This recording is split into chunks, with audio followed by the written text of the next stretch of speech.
Hey, in this video, I'm going to be talking about all of the different game modes in Shell Shockers, including the new one that just came out, and a little bit of an experiment I did to try and figure out which game mode is the best. Enjoy the video.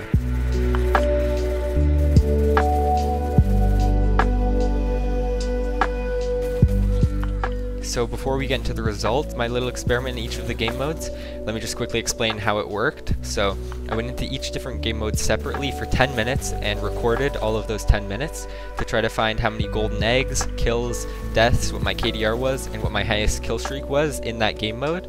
I made this as equal as possible, trying to use the same weapons, and this is just to find out which game mode is the best for whatever you're trying to do or get.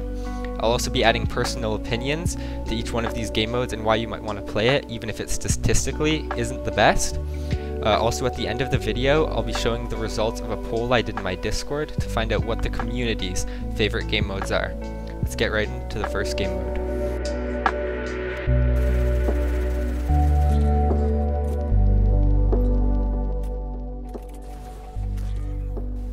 Alright, starting off with FFA, otherwise known as Free For All, which is, if I had to guess, the most played game mode in the entire game. So here are the stats that I got from my 10 minutes of playing it. It was second overall in golden eggs, first place overall in kills, second in deaths, which means it was the second highest amount of deaths, third for kill death ratio, and the highest kill streak, it was second.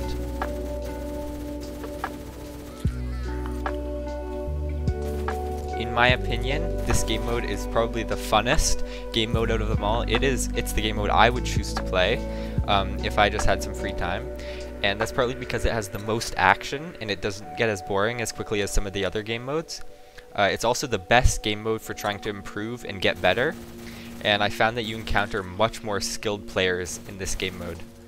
So that's it for FFA.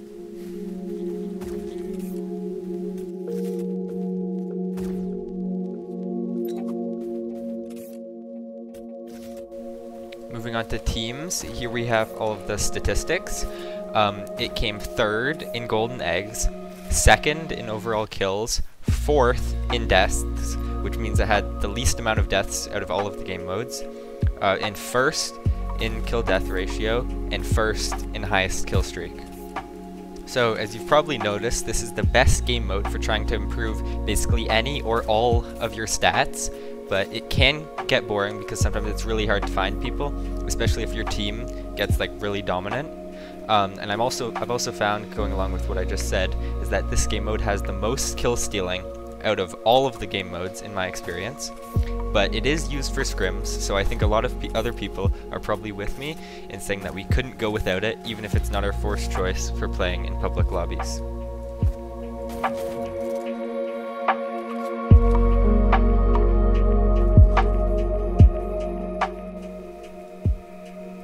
Capsule the Spatula, shortened to CTS so that I can fit on my screen, comes in fourth for golden egg statistics, third for overall kills, first in deaths, which is not actually a good thing, it means it has the highest deaths, fourth in kill death ratio, and third in highest kill streak. Alright, so not very much good news about Capsule the Spatula, because honestly, at the time I'm recording this video, I don't see much of a point in playing this game mode at all, unless you just really enjoy it. It's not good at improving any of your stats or getting you golden eggs, and I think that something like in King of the Coop needs to be brought into this game mode. So what I mean by this is that there should be some kind of golden egg reward for reaching certain scores, or something along those lines, because really, I don't see myself ever playing this game mode.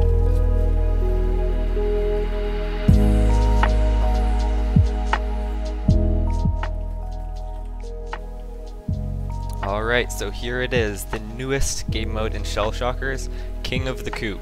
It is coming in first for golden eggs, fourth for kills, third for deaths, second in kill death ratio, and fourth in highest kill streak.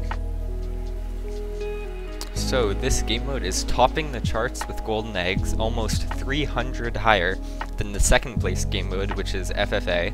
So if you're trying to grind for new skins, then this is definitely where you want to be. I also want to mention that this game mode helped me to become more interested in this game by adding some new and more interesting features, and I probably wouldn't be making this video if it wasn't for its release. So if you want some more refreshing gameplay, then I'd suggest you go over to King of the Coop.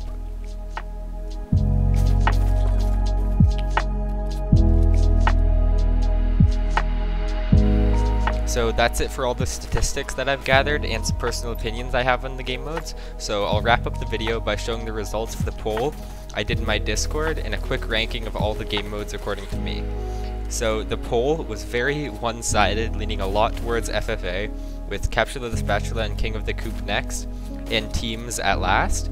And I'd say this is pretty accurate for the most part, but here's my ranking. I'll be deciding it mostly on just which game mode I would most likely play. So in first, of course, I have Free For All.